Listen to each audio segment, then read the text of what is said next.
Welcome into the EMA Online pregame podcast. Mason Voth and Alec Bussey with you of EMA Online from Rivals as we get set for Farmageddon this upcoming weekend. The Cats and the Cyclones up in Ames. K-State has not won in Ames since you have to go back to 2016. I was there for that game. The Cats got out to a decent lead, but then Iowa State kind of did a few things to get back into it. But they were able to kind of ice it. Deontay Burton, I think, had a really nice catch in the end zone during that game. So the Wildcats, that's the last time they won in Ames, 2018. They blew the lead in Snyder's final game. And then 2020 was just a monstrous debacle with COVID and everything else going on. K-State loses 45-0. So that was not so glamorous. Last year's game in Manhattan wasn't the most fun either. Iowa State got out to a decent lead. Very first play of the game, the one guy that you knew you needed to stop on Iowa State, you didn't because Breece Hall ripped off a giant touchdown run right at the get-go, and things were never right from there. But it's a new season. It's 2022, and the Wildcats have some optimism going into this game. 2 straight wins against Big 12 opponents. Them and Kansas are the only 2-0 teams in the conference at this point in time. And Iowa State is coming off a narrow 14-11 loss at KU last weekend, where their freshman kicker missed 3 field goals, including a very, very controversial decision by Matt Campbell to kick the field goal to try and force overtime in the final minute, as opposed to go for it after he'd already seen his kicker miss a few times. So those are some of the things to note as we get ready for the Cats and the Clones this weekend. It's been kind of an interesting week for K-State. The momentum and the energy is high that they have right now, but also everybody seems to understand that there were still some things that they didn't quite accomplish the way that they were supposed to against Texas Tech. And that's one of the things that they're going to have to sharpen because they are going to face better opponents than Tech at various points this season. So we'll dive into all of that throughout the show. But I guess we'll start with some opening thoughts from Alec on what he expects from his first trip to Ames this weekend. Beautiful bridges in Ames, if you haven't heard. Okay, I got to get the lowdown on this thing. It seems to be the talk of the K-State football beat is these bridges and driving over these bridges, walking over these bridges. The media email you forwarded to me talked about a world famous or social media famous or internet famous bridge. I've not heard of any of this, or at least if I have heard of any of it, I'm not familiar with it, or it's not striking a bell with me with Iowa State. So get me up to date on this bridge stuff. So this stems from in Pittsburgh. So this is a pedestrian bridge that was built. It was finished just before the season started, and Iowa State is very proud of it for whatever reason. It's just a bridge, and basically it goes over a road. People walk on it, and that's how you can get to the stadium now. I really don't know how to explain it other than they were just very proud of it once it happened. Iowa State people went berserk. I mean, they acted like this was going to secure them top 5 recruiting classes for the next years to come. It's a very, very strange thing. And you may have to get more of the lowdown from the locals when you're up there this weekend, because I can't tell you why they're so excited about it. I'm looking at pictures of it. It's kind of cool. Oh, well, that's not the response you're supposed to have here. It's kind of cool, though, actually. Like, it kind of, you know what it kind of reminds me of a little bit of the Clemente Bridge in Pittsburgh for Pirates games. Yeah, I mean, bridges are bridges, you know? More Iowa State games on TV in the last 2 years than I probably had in my entire life before that, just because Iowa State was always so bad. Their stadium doesn't look like it's the nicest facility in the world. I've heard some sketchy things about the press accommodations, which as long as I've got an outlet and space to write and a good video or a good view of the game, I really don't need much else. I mean, of course, give me some good food. That's always nice. I enjoy good beverages. I prefer the opportunity to have some caffeine in there if there's coffee in case you need it, especially when there's a night game like this. But yeah, I'm interested to see how it goes, because I don't think Iowa State would be viewed as, the most glamorous college football program from an outsider's perspective. If I have any Iowa State fans listening to this, I apologize. So the idea here is Iowa State built this bridge. The bridge is a nice bridge. Like, that's one thing that you can say about it. It is a great bridge. The only problem with that is you don't play your football games on the bridge. You play it next to the bridge, and the stadium itself, like, it's a little bit older. I'll give Iowa State this kind of credit. I actually like the way that it kind of sets up. You have to walk up a bunch of stairs, so it's kind of like elevated. So you walk upstairs to actually get to the concourse of the stadium. It's a little bit of a different deal. And they actually have a really good tailgating scene. So that's, everybody will trend on Twitter every once in a while, the whole like say something nice about your rival. Those are nice things I can say about Iowa State. They have a lot of space for tailgating. They do a great job with that. And it is a beautiful bridge. Now, I don't know it's worth, gassing it up like they did. But that's for other people to decide. And a lot of other places have, great bridges as well. As long as the bridge isn't falling apart, you're not going to fall through it. Who really cares? So I don't know. You'll have to dig a little bit deeper. If I had the time, I'd go find the original tweet that Iowa State put out. Because that was the other thing too. Like, there was an element to where it wasn't just Iowa State fans that were like going crazy over it. It was also like this big, huge deal. And then all of a sudden you see that Iowa State's just posting about a bridge. So just be prepared. Maybe take a picture on it or something. But you're going to get to walk across a bridge if that is even where you end up parking. I'm just trying to think. When I went, parked a ways away from the stadium, I think I had like a 25-minute walk because I was cheap. I was a freshman in college, so I was just trying to find a way to get there without paying a ton of money. And I don't even remember like what I walked past or across, but you're just not going to have to worry about getting hit by a car. So I guess that's a positive. You're going to come back all in one piece. I got a question for you. In the past, they've brought in these like stanchions, I guess you can kind of say, and put them in the south end zone or the north end zone or the east or west end zone. I don't really know. Where they put like extra jumbotrons on there. Is this still like a horseshoe like stadium, or is this enclosed now? Do you know? I don't believe it's enclosed now. I think there's still some work to be done.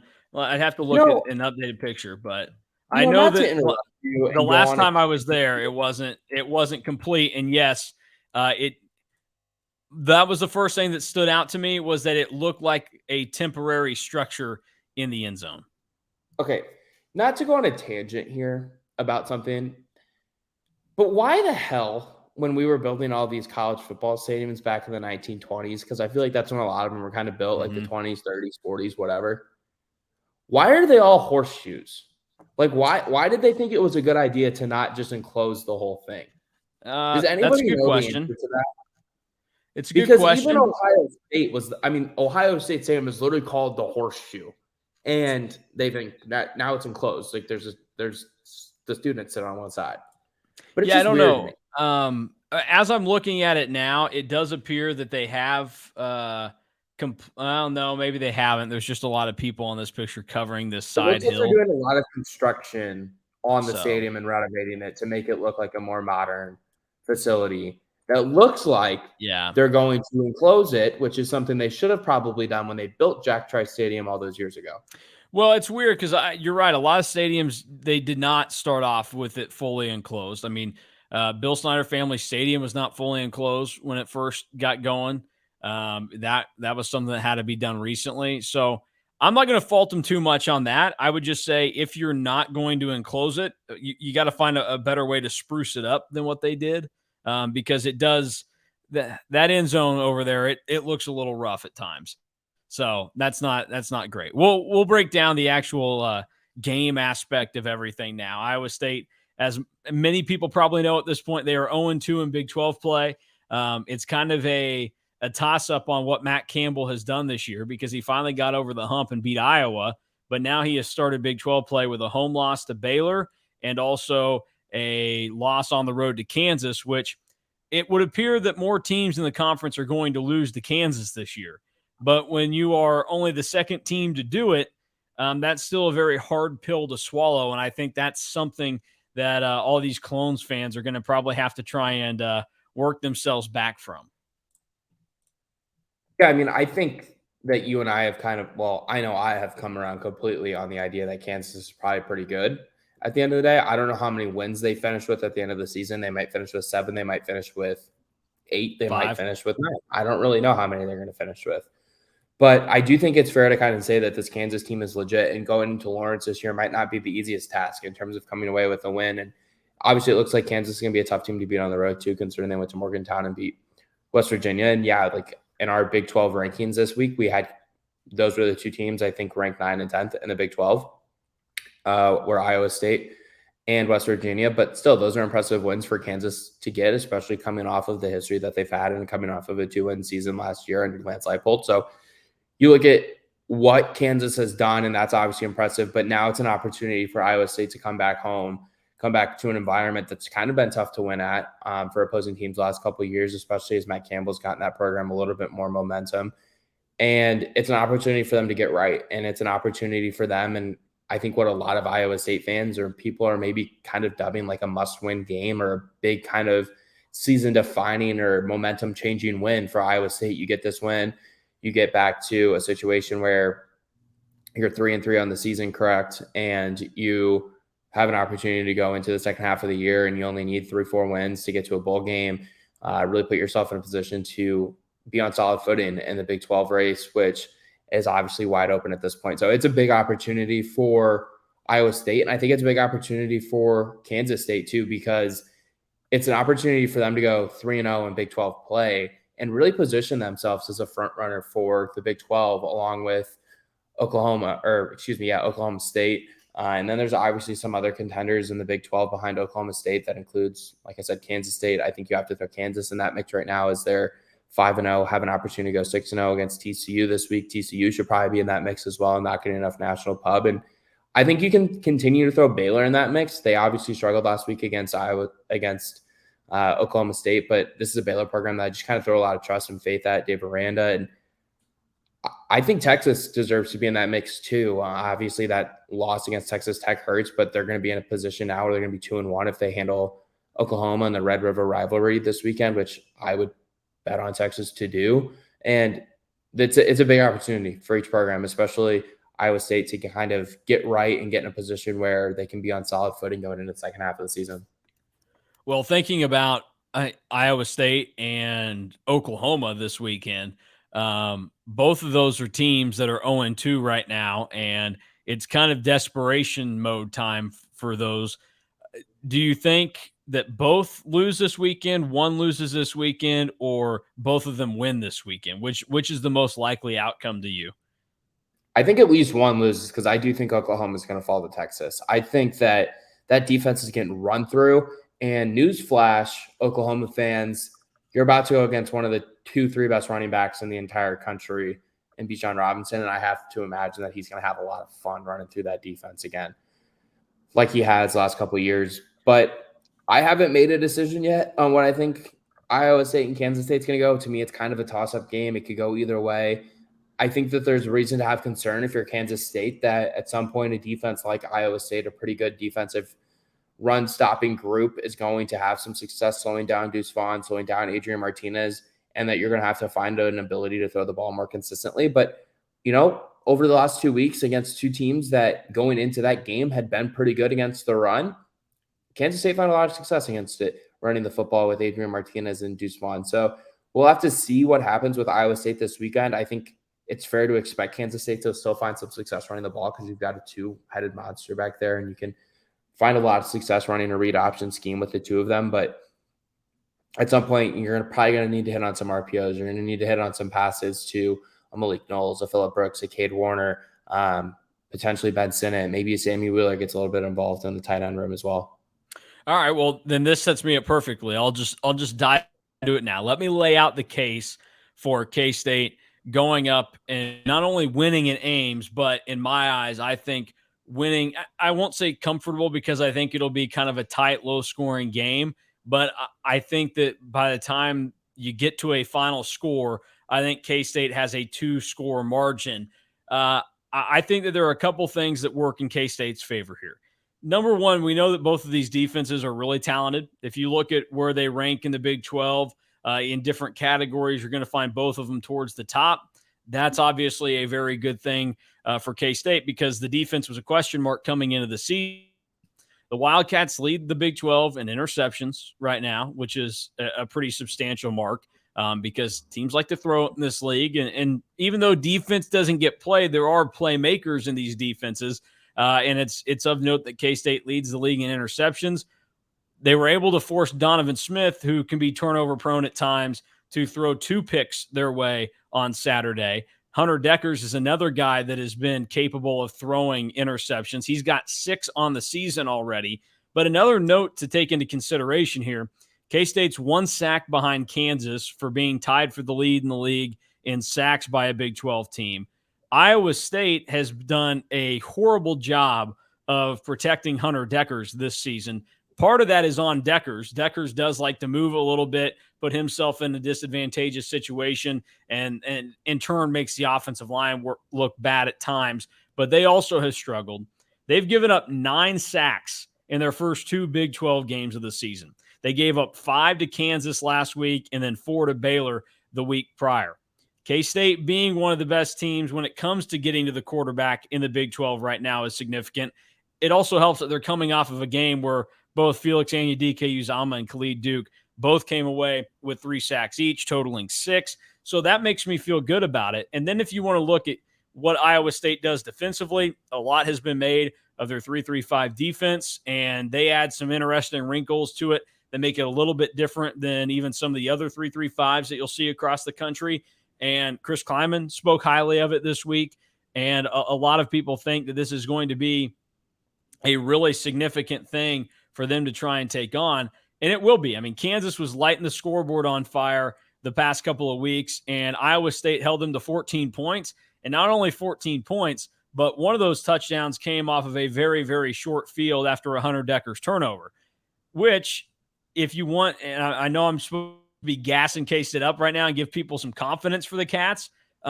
K-State has not done a good job of executing of getting touchdowns when they force a turnover and have a short field. As we know, based off of last week, they had to settle for a couple of field goals after they got some short fields early in the game. But thinking about what K-State can do then against this defense, even if they're not going to be able to get a lot or consistently, they have more players offensively that can break something off and do something in a big way, like Adrian Martinez or Deuce Vaughn, depending on how creative they get, and we're yet to see what Colin Klein can do there. Malik Knowles certainly has that ability, but K-State, to me, because they have more guys that are dynamic playmakers than what Iowa State has, they really just have Xavier Hutchinson, and for him to get the ball, you're going to have to rely on Hunter Deckers putting it there. I think that's where K-State's going to be able to, even if they're not consistently moving the ball in the game, they'll have enough big plays to kind of separate themselves from Iowa State. So those are the reasons that I'm laying out here that I actually feel pretty confident about K-State this weekend, and why if you're trying to look for a reason to not be pessimistic as a K-State fan, those are the things that you should cite. And I would say that's in a quicker list than what I just laid out. Iowa State has given up 9 sacks through 2 Big 12 games. I think they're right around 3 in total per game against FBS opponents this season. Hunter Deckers is bound to turn the ball over and make kind of some head-scratching plays, which is kind of a staple of Matt Campbell quarterbacks. I mean, Brock Purdy was the exact same way. He would do things from time to time and give the ball away. And then K-State offensively against the stout defense, they are still going to have some moments where they're going to be able to bust through. And because I think K-State's defense can match up very similarly to what Iowa State will do defensively, that's why I give K-State a slight edge this week, and why I think they're going to be able to make some hay. Tell me I'm stupid. I think those are all great reasons. I would just counter with the fact that you look at what Iowa State's defense has been able to produce this season through 5 games. They're allowing less than 3 yards per carry to their opponents. They've only allowed 4 rushing touchdowns and less than 100 rushing yards per game. So my fear is, if you're a Kansas State fan and if you're game planning this for Colin Klein, it's like you're probably going to have to find some sort of success through the air for the offense to really move the ball down the field. And if they're able to do that, I think Kansas State is going to be able to find some success offensively, and they're going to be able to put enough points on the board to win. Because like you said, I think that K-State's defense is going to cause problems for an Iowa State offense that, quite frankly, has kind of struggled a lot this season. We know that Kansas's defense has struggled a lot heading into last week. and Kansas was able to hold them to 11 points. Granted, Iowa State missed up 3 or 4 field goals in the game, but still, I think the fear is, if you're Kansas State, is that you're not going to be able to run the ball. And if you're not able to consistently run the ball against this Iowa State team, you're probably not going to have prolonged drives that put you in a position to put points on the board. And that's challenging for, Kansas State to probably overcome. And maybe the turnover margin becomes really key in this game. I don't know yet. I'm still kind of going into some of the keys to this matchup and everything, but there's a lot of things that make you kind of think K-State on the surface is going to win this game. And I think that they probably are the more talented team. They're probably a team that people believe in more nationally at this point than Iowa State, considering where each team is at and what each team has displayed through the first couple of weeks of the season, first few weeks of the season, I should say. But this also just feels kind of, like I said to you before we started recording, a little bit of a trap. The Big 12, we've talked about how much this league has so much parity. We've talked about how this league on a week-over-week basis is going to be incredibly unpredictable, and you're going to see Team 8 beat Team 2. You're going to see Team 9 beat Team 2 on a week-over-week basis, and, that's a situation now where if you're Kansas State, like, you have to overcome those things. And a couple of weeks ago, Mason, we were on this podcast, we were talking about, prove it week. Prove it games kind of come along a lot at this time of the year in week 4, week 5, week 6, week 7, especially as these teams start to hit their bye weeks, which Kansas State does next week. And last week, you outlined the game against Texas Tech as a prove it week for Kansas State, and they went out and proved their win against Oklahoma. Now, that win against Oklahoma doesn't look as good as it did a week ago, but to me, it's still an opportunity for Kansas State to really kind of go and prove it this week before going into a bye week. And it's an opportunity for Iowa State to kind of get right, like I said earlier, and kind of find solid footing and feel like they can fight in the middle of the Big 12 if they're able to get this win against Kansas State. So I think it's going to be a closely matched game. I think you could see a one big play, a turnover, like you said, down the stretch really kind of cost you. And, that's a situation where that leads to the parity in the Big 12, where we just don't know what's going to happen on a week-over-week basis with how many of these different teams. I mean, I feel like all 10 of them, they're bipolar. We don't know what's going to happen. So it's a tough situation to predict this game. And if you're Iowa State and you're able to slow down Kansas State's rushing offense, I think you're going to feel like you have a good opportunity to win, as long as you're not turning the ball over a ton offensively and you're able to move the ball with Hunter Dekkers at quarterback. Well, it's going to be interesting to watch, because the other thing too is Hunter Dekkers is still very young.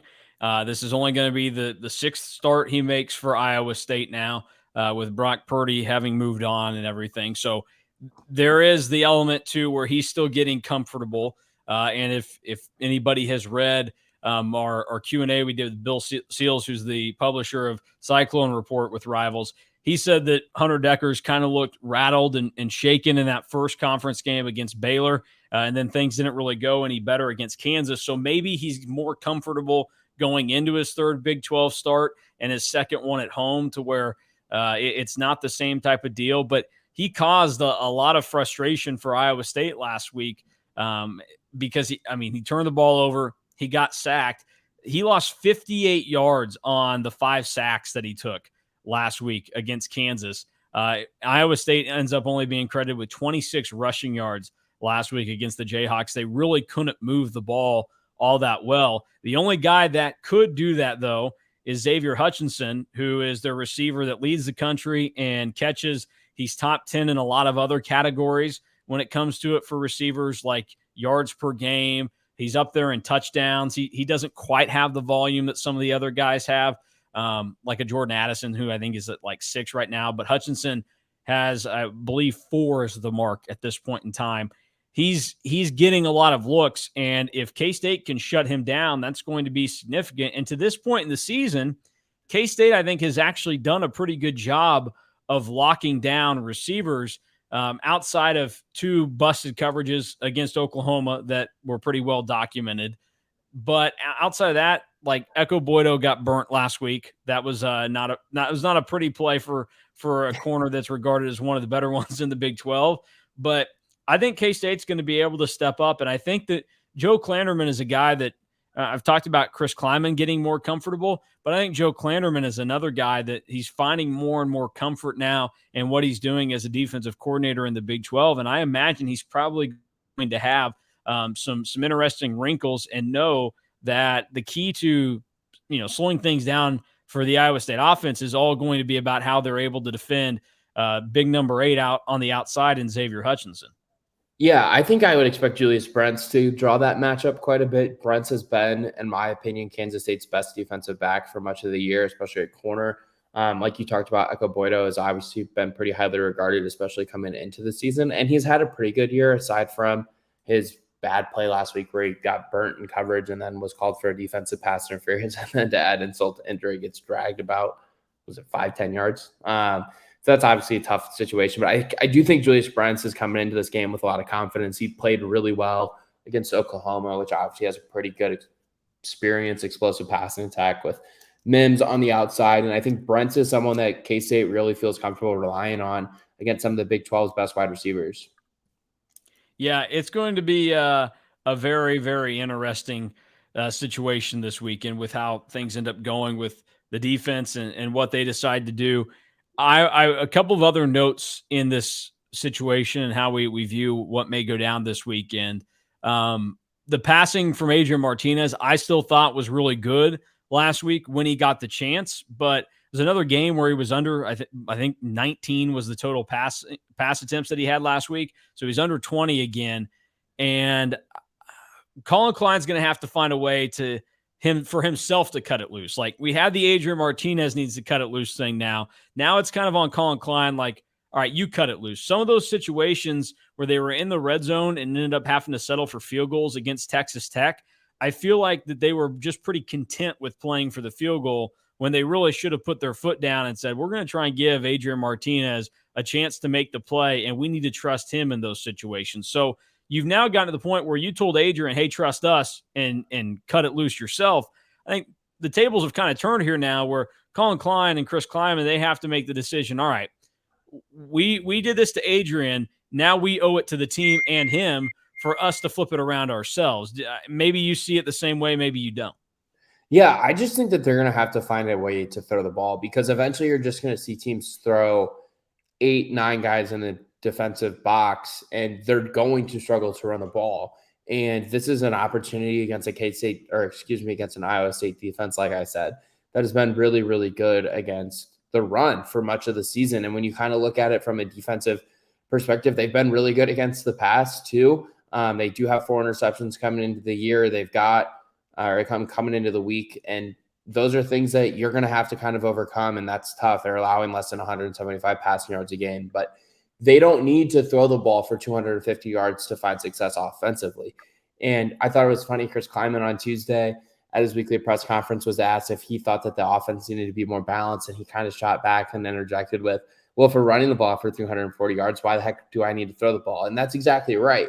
But at some point, their offense is going to run into a situation where they're not running the ball like they have the last 2 weeks. And we saw them kind of run into that situation against Tulane, right, Mason, where they struggled to run the ball and then they really didn't have much going through the air either. And at some point, they're going to need to find some effectiveness throwing the ball through the air. Well, let's go to those numbers real quick. So they ran for 343 yards against Texas Tech. 304 of those yards came on 10 plays, 10 run plays that played out there. And we know that a couple of them were 60-plus yarders from Deuce and Adrian that were obviously monster plays. And I don't want to be the guy that's like, well, if you take that play out, then this is what you get, because that's not really how it works. Like, we understand how numbers work, you know. It's like Aaron Judge would not have hit 62 home runs this year if you take out, game X and game Y. Okay, but they still played him. That's how it works. Like, whatever. But it is a little bit concerning because you're not going to typically be able to do that where you end up getting almost 30 yards on 10 plays that ended up working out, which means that they only accounted for 39 yards on their other 29 runs/sacks that ended up deducting from their averages when it came to running the football. So they are going to need to find a little bit more balance because you are going to face better teams than Texas Tech. Like, Texas Tech is better than what we gave them credit for to start the season. They're going to be a challenge for a lot of teams this year. but Tech is probably going to be a bottom 3 team in the Big 12 this season. And Iowa State, even though they've gotten off to the shaky start, I believe that they are better coached than that. As much as I don't like giving Matt Campbell a ton of credit, he deserves it.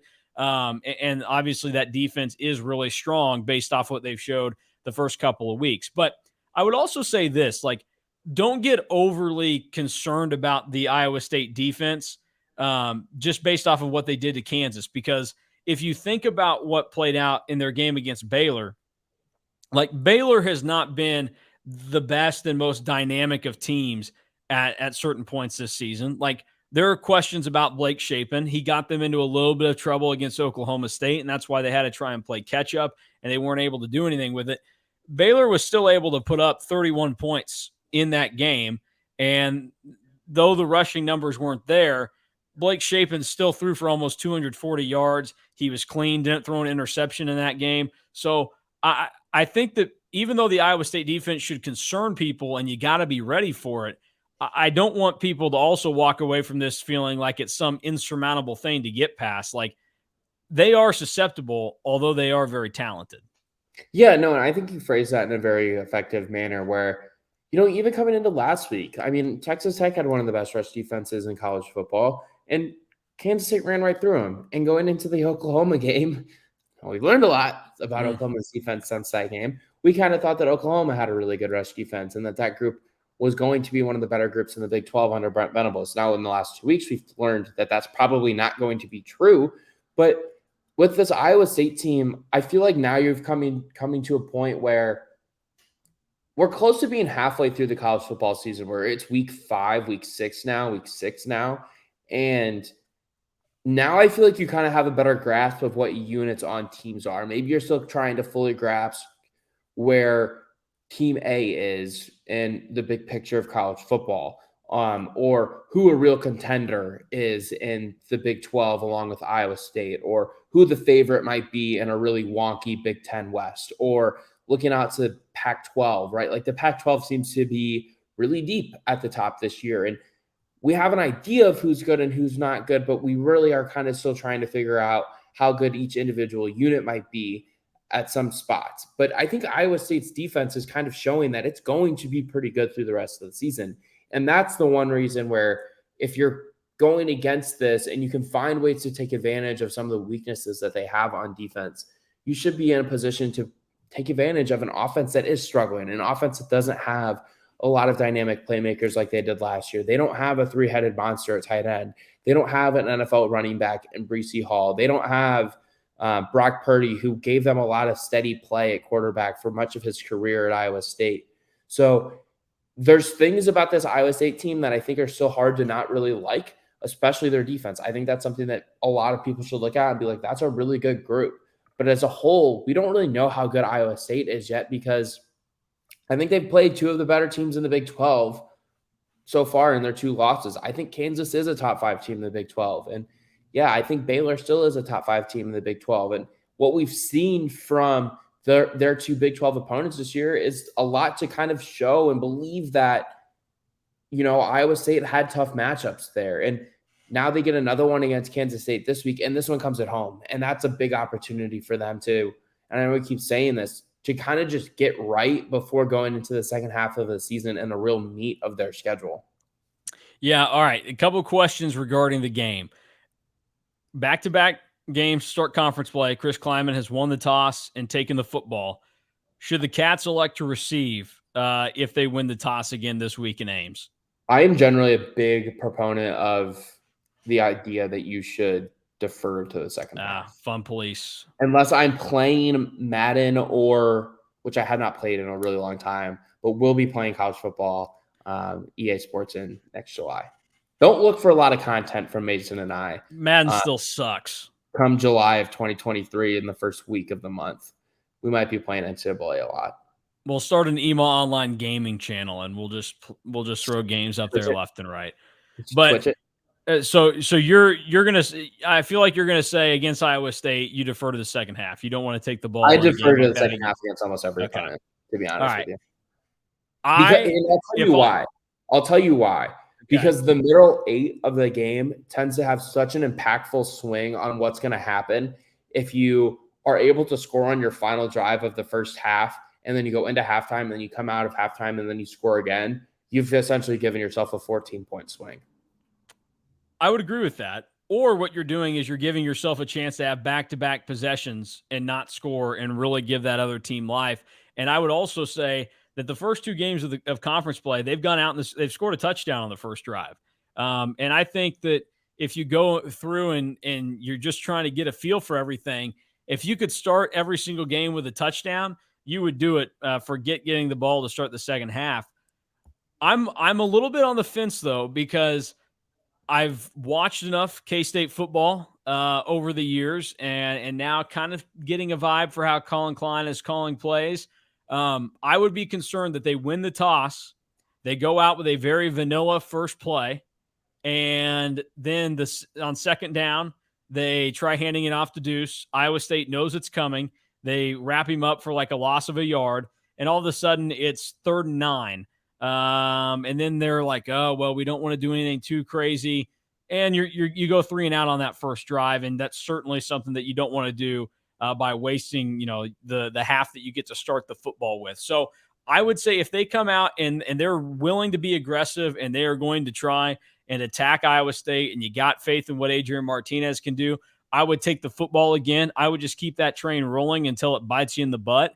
But with this game and not knowing how committed they may be to that aggression, it does probably make sense to decide to defer to the second half. But I would be in the camp. If I was calling the plays, I would say we're going to win the toss, we're going to want the ball, and we're going to go out there and try and score on that first drive. But I understand that the circumstances can be a little bit different. Yeah, I'm just a big proponent of trying to win the middle 8. And I think deferring to the second half gives you the best opportunity to win the middle 8. And not to be a big like Dabo Sweeney believer. I mean, I probably should be at this point. I don't really like Clemson. I don't really like I'm kind of over Clemson, I guess is what I'm trying to say. Like, I don't have any reason to dislike Clemson. I'm just over them, in my opinion. Like, I don't think that they're going to consistently be a national title contender over the next 5 to 7 years like they were for the last 5 to 7 years, I guess you can say. Mm-hmm. And Dabo Sweeney talks all the time about how important winning the middle 8 is of a game. And that's something that I've kind of adopted and I've really started to believe in. And I think having an opportunity to take that second kick to start the second half is a big opportunity for teams. We'll see how it ends up playing out and what the decision ends up being there. But that is something to keep an eye on, and we'll watch how it also unfolds. Another quick note about the game this weekend. It's going to be the first, I think, true like cold weather game or getting into kind of that fall football type weather. The high on Saturday in Ames is 64 degrees, which is very similar to what it's going to be here in Kansas. We're going to get down tomorrow and Saturday are going to be highs in the 60s. But that is going to be something to probably keep your eye on. Just as a note, I don't think it's going to have any real impact. There's not going to be any like precipitation or anything, but it'll just be a little bit chillier for folks to deal with. And then the other, yeah, it will. So that, watch out. And then the other thing that I would say to keep an eye on with everything that they've been doing with kind of the QB run and the QB power with Martinez, it feels like it's almost time for like a classic Bill Snyder-esque play to get yanked out to go for big yardage. So K-State needs to pull out the pop pass at some point in this game against Iowa State, because it hasn't happened yet this year, but it feels like everything they've done offensively can really suck a defense in to get exposed to that. And my suggestion would be that when it happens, get it in the hands of somebody that can finish the play off, because at times in past years, the play didn't get finished off. Most of the time it did, but sometimes it would only go for like 35 yards when it could have been housed. So that's just something that people should keep their eyes on. And I know that there are a lot of other people out there that have been calling for that and are expecting that to happen at some point. Yeah, I don't know. I just think that, I don't know. I lost my train of thought. I do that sometimes. That happens. You were getting ready to disagree with me, but then you realized that I was. That's probably what it was. Yeah, and I'm getting text from someone right now about Wembayama because he's going off apparently again, and it's distracting me. Well, did you watch that at all, by the way? No, I did not. As I'm wearing my Dallas Mavericks shirt, I don't watch a ton of the NBA. I certainly do not watch preseason NBA That's except not for last preseason, night. This kid's 18. He plays in Europe. He's French. But aren't they playing like an NBA team in the preseason? Because they're playing G League Ignite. Yeah, and they beat the Suns, or one of the teams from New Zealand came and beat the Suns last week. But I did see last night. This is bad news. Prayers to Dean Wade. He got crossed up by James Harden last night in the preseason game that the Cavs played. Hit the deck. It was not pretty. Harden lucked out and banked the shot in. So he pulled up from the free throw line, banked it in. So the shot went and everything. But thoughts and prayers to Dean Wade, who's going to have to recover from getting his ankles crossed. That was tough stuff right there. Is there, on a athletic competition field, is there a more embarrassing thing that can happen to you than get crossed up, guy hits a three in your face?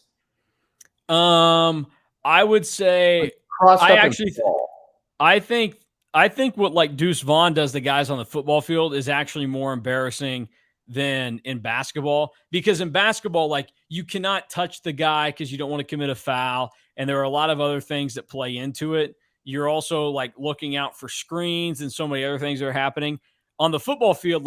You can just hit that guy and try and get a piece of him.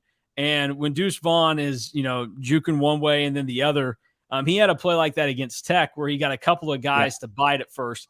I think that's the most embarrassing thing that can ultimately happen to you in a situation like that. So I would probably go with those. That's my vote there. I'm not gonna top that list. What? Being dunked on is probably near the top of that list. Yeah, but now that also kind of depends, because guys are giving effort. So should we really hate on them for giving effort and they're just not able to stop a guy that's superior to them? I don't know.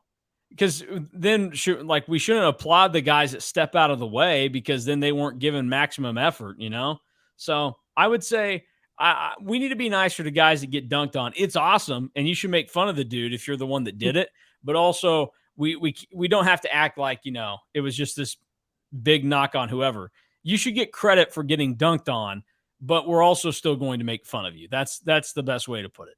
So, I guess I would, and I don't want to go too far off track here, but I would like to institute a rule in basketball that if you get dunked on if you dunk on someone and you hang on the rim, or you taunt the other person, as long as you're not seriously crossing the line, you should be allowed to do that.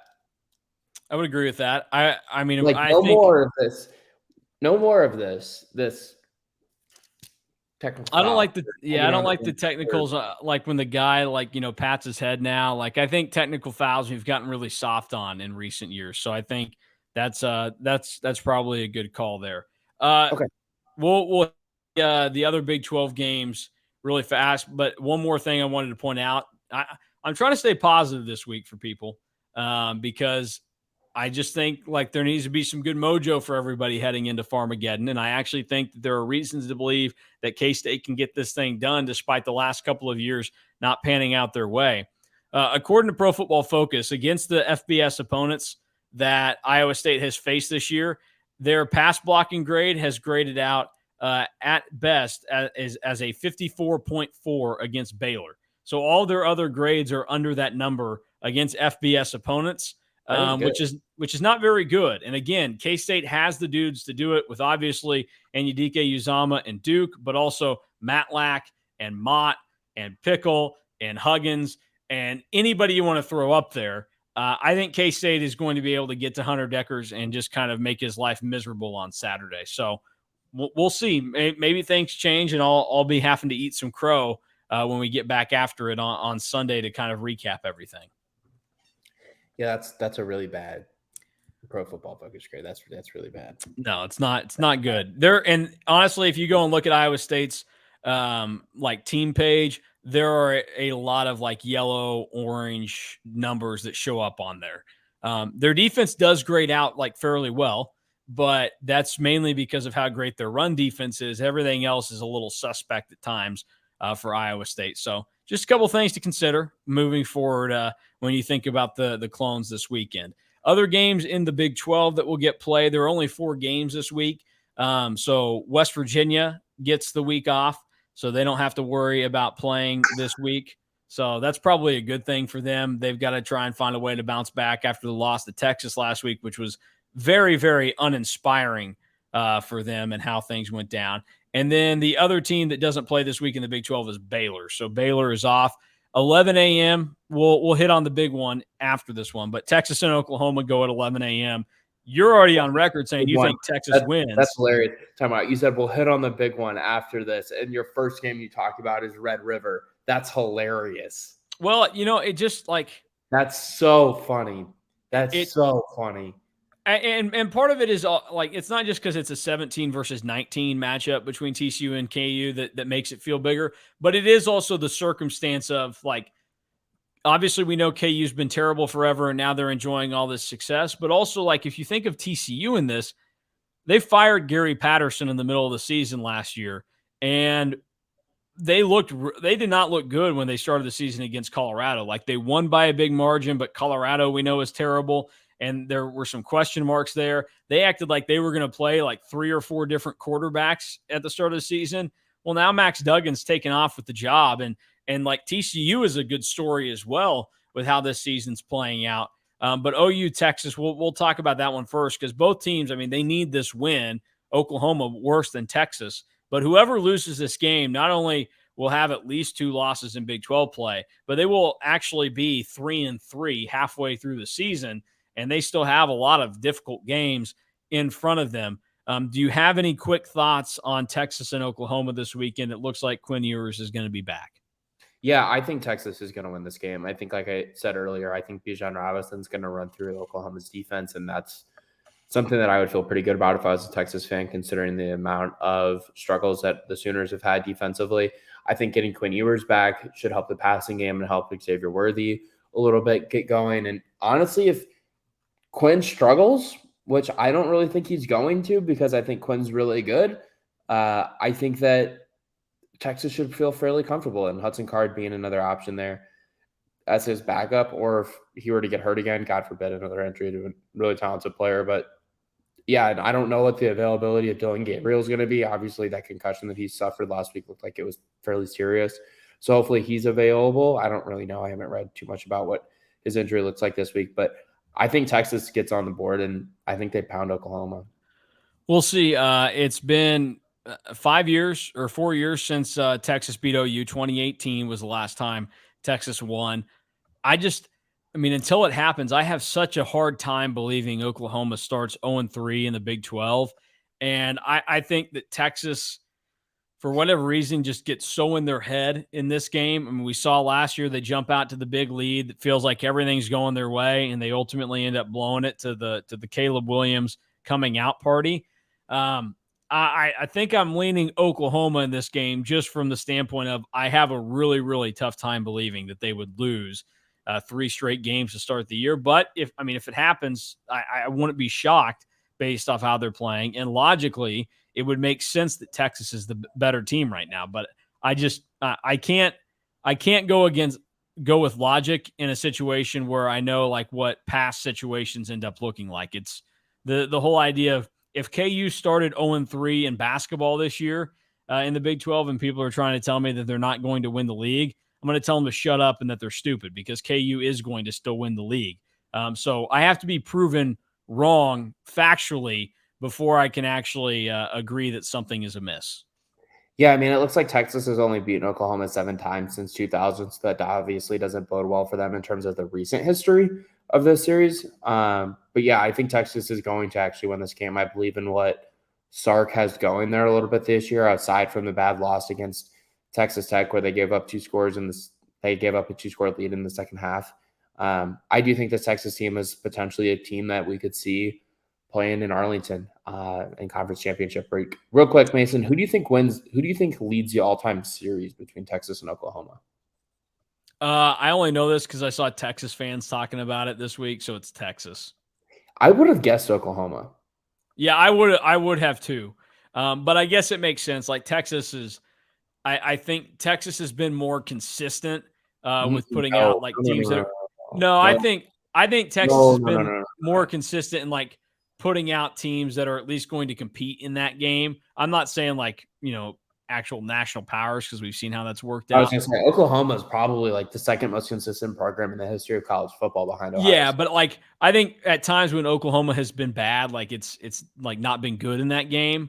So it doesn't shock me that Texas would have the lead in there. But I would have gone Oklahoma initially to begin with as well, just because I think of them as the better team. But I don't know, kind of is what it is. All right, other 11 a.m. game, college game day, going to Lawrence, woohoo. KU and TCU. I know which way you're going with it. You're going to say that KU ends up winning. Oh, This I is don't know just if I go that far. Oh, really? So you're bought in on TCU now? No, I'm bought in on Kansas covering. I'll tell you Okay. that. But I Well, don't they know. are +7, so that's probably a good call at home if they are an actual good team. I do think that both of these teams are good. I don't know though. I hit the microphone. Sorry if that was loud to the listeners. I do think that this will be a fun game to follow. I think it'll be an interesting thing to kind of see what happens. I think that Kansas's offense gets right in this game. I think they start to move the ball like we saw them move it in the first 4 weeks of the season. I think Jalen Daniels has another really good game. But I also think that TCU's defense could get enough stops, whereas Kansas's defense might not get enough stops. But yeah, I think Kansas covers, but I don't know if they win. Last week when they played Iowa State and we were doing our Big 12 picks, I was going to go on out an edge and say Kansas outright, but then I decided I didn't need to do that. It would have been the second time I've done that this year for an underdog.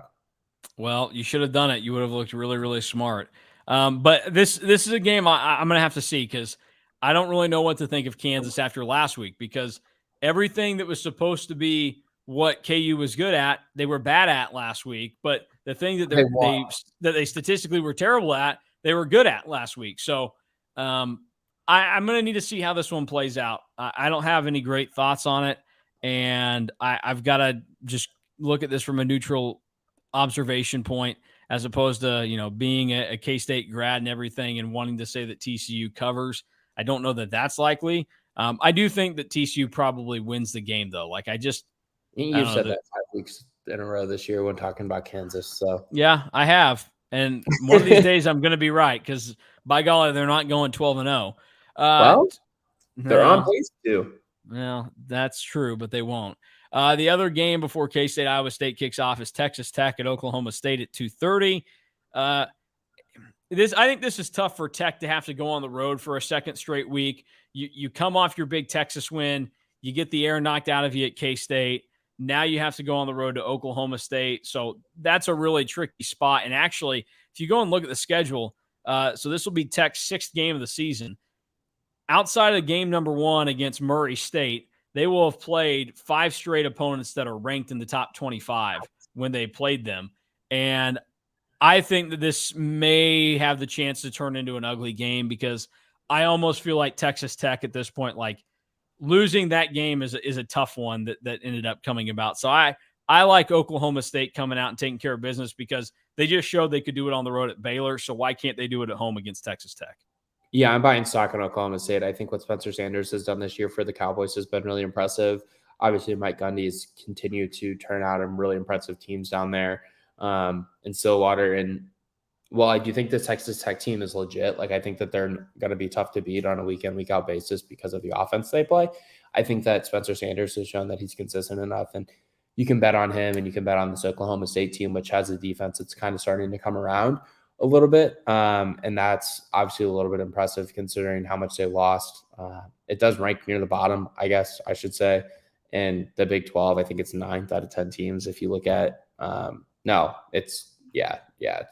I don't know where I was talking about, but it's starting to show a little bit of improvement from a defensive perspective. And yeah, they give up 396 yards a game, but it's starting to show a little bit more of some improvement. All right, I gave my score pick on here already. I'm rolling with K-State 24, Iowa State 13. Do you have an idea of which way you're leaning on that one yet, or are you going to wait till you have to make up your mind tomorrow afternoon? I'm going to wait until tomorrow afternoon to really lay the wood down on my pick. Yeah, we'll see. There are a lot of people out there, I think, just because of how past years have gone, there's concern about K-State in this game. But I really do think that there's good reason to be optimistic if you're on the K-State side of things going into this game, especially just because I think the vibe from Iowa State is like they're in a bad spot right now. Like I don't think people that are fans of Iowa State or people that are covering them are really all that high. So I actually think that this bodes well for K-State, but we'll see. Like as you started by stating at the beginning of this, I talked about how last week was a prove it game for K-State against Texas Tech. All right, they came through and did it. But ultimately, what the Big 12 is a bunch of prove it games. You basically have 9 prove it games over the course of your season. And this is certainly one that you would like to have before you go into the bye week, where if you can be 3-0, you get a week off, you feel good, and then you go on the road to TCU with your last half of the season starting. That's a good spot to be in. So we'll see if K-State can capitalize on it. But I'm going with the role of being the confident guy this week on the beat because I'm not sure that anybody else is going to say it with their chest like I am. Yeah, we'll see what happens. I am excited to get over there and experience another road game in the Big 12. It's obviously something that I'm looking forward to and excited to cross things off my list. Before we get out of here, Mason, I would like to ask you a fun tall, question. By the way. Iowans are tall. A lot of tall Iowans. Okay. So you'll fit in. Just yeah, just so you know. I guess I'll fit in. Yeah. I have a fun question for you that I would like to ask before we get out of here. So credit to the Andy Staples Show, my favorite college football podcast. You can listen to it on all platforms. They have a contributor, co-host, Ari Wasserman, who is hilarious. And one of his traits, I guess you could say, is asking these really funny would you rather questions. So I'm going to ask you one that was repeated today on their show with Lane Kiffin that always makes me laugh. Okay. So would you rather, or not even would you rather, would you do this is kind of how this question goes. If I give you $100 million right now, actually, let's change it. If I give you $10 million right now in a briefcase, but that means that you potentially have to wake up 1 out of 20 days a month. You have a 1 in 20% chance. You have a 20% chance every single day of waking up covered in peanut butter, head to toe. Would you do it?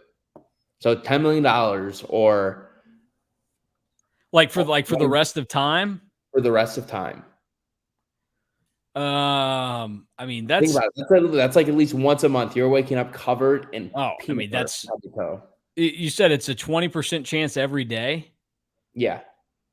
So, well, then that would mean that it's that would be 5 in 20 chance. So no, wait, I need. 20. It's okay. Yeah, you have a 20% chance of that. Oh, so it's 20. So it's not 1 in 20 because 1 in 20 is not 20%. Yeah, you have a 20% chance every day. Okay. All right. I just wanted to fact check. Yeah, I think you would have to say yes to that. Ultimately, it would suck. Now, I guess the question is because obviously getting it off that would take forever, but that's fine. Would would I have to wash my sheets every time it happened? Would the peanut butter also be on the bed? Peanut butter, if you want to sip in peanut butter, then no, you don't have to. But well, I mean, I don't know. I guess I don't know that there's a lot that would go into it, but ultimately, I think the answer should be yes because that's a lot of money to lock up, and you can deal with it. Peanut butter is not a bad thing, unless I should have just told you that I had a nut allergy, and you would have been like, "Oh no," but I would have been like, "Yeah, no, I'll still do it." Do you want another one of these? Would you rather's? Maybe. I don't know. I don't know that I like these so much. Okay, this one I think is actually really funny. So, would you risk your life for $10 million on spot and a briefcase right here, cold hard cash? Take it. It's yours. Put it in the bank. Do whatever you want with it. But if a heat-seeking, death-killing, going to kill you turtle gets within 5 feet of you, that's always tracking you wherever you go, it's always coming to follow you. If it gets within 5 feet of you, you die on the spot. Can I kill the turtle? No, the turtle, it gets within 5 feet of you and you're gone. I don't know. That's a good one too. Depends. So how does it work? When you go inside a building, does the turtle follow you, or is it is it like a vampire where if you don't invite it in the house, like it can't come in? So like if all No, the it can get in there. It can get in there. how can it get in though? It just can. Yeah, I don't know. I would probably have to say no because I can be pretty unassuming at points. And then also, like, what do you do when you sleep? Like, how does that work? I mean, it gets 8 hours. It gets 8 hours to just come after you. Yeah, exactly. So I think the answer would have to be no there. That one, I guess you just have to value your life a little bit. But if you didn't, like, that's fine. I'd take the money. I wouldn't criticize you for it. So I don't know. I think the turtle question is a little bit interesting. Like turtles move slow, so it's not going to move very far in an 8-hour window where you're sleeping, but Yeah. you don't know where that turtle's starting at. I feel like you kind of got to do a lot of traveling. That's those are good points that you bring up. I don't know. I would go no on that one, and we'll leave it at that. I'm not. I don't know that I like the the this or that type questions as much as I prefer like trivia at the end or something. Like I wish that was something that was more of a thing. I don't know that I need any more peanut butter or turtle questions, but Okay. on the topic of that, we will get out of here because my dog has been whining for the last 30 minutes that she wants to be fed. And also, I guess I now have a task that I have to go accomplish for my wife. So I've got things that I've got to do. You've got a story to write, and we've got plenty of other things to get figured out before the Cats and the Clones kick off this weekend in Ames. It's a night game at Jack Trice. So that's at least an experience for people. Right now, according to the ticket provider that ESPN uses, $62 is the cheapest ticket if you're feeling inspired and you want to make your trip to Ames to watch K-State. I would say this: if you've never been, it's certainly something that you should go do because I think it's just fun to go to different venues to see games. So it's close enough. It's a good enough trip. Go up there to Ames, watch the Cats because as I've been telling you this entire week, I think they're going to win. So keep the positive energy going for everything this week. And best of luck to Alec, who will be up in Ames solo this weekend. So if he doesn't come back after Saturday night, that means that the bridge either collapsed on him or he partied too hard in Ames and we'll never see him again. Well, hopefully none of those things happen. Or, Yeah, maybe a death-seeking turtle finds me. Yeah, it could be. Give us a review on the bridge when you get a chance to check it out this weekend, and we'll be sure to be waiting with bated breath. I will make sure to let you know. All right, that'll do it for us. That's Alec. I'm Mason, both of us from EMA Online at Rivals. You can follow us over there to get all the K-State content that you need. Also, you can follow us on Twitter. Just go to EMA Online there, and then you can find stuff that connects you to both of us. And we will talk to you guys again on Sunday after the Cats and Clones for the post-game podcast.